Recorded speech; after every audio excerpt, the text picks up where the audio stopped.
রাজ্যের সরকার পরিবর্তন হওয়ার সাথে সাথেই ট্রাফিক নিয়ে কড়া নির্দেশ দিয়েছেন রাজ্যের মুখ্যমন্ত্রী শুভেন্দু অধিকারী।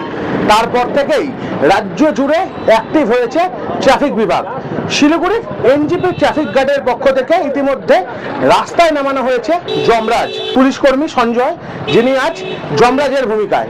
অন্যান্য দিন জরিমানা করা হয়, কিন্তু আজ যমরাজ স্বয়ং হাতে গদা নিয়ে লোকের সাথে কথা বলছেন, ট্রাফিক নিয়ে সচেতনতা অভিযান চালাচ্ছেন। পাশাপাশি আজ চকলেট দিয়ে শেষবারের জন্য বোঝানো হচ্ছে হেলমেট পরার জন্য এবং ট্রাফিক আইন মেনে চলার জন্য।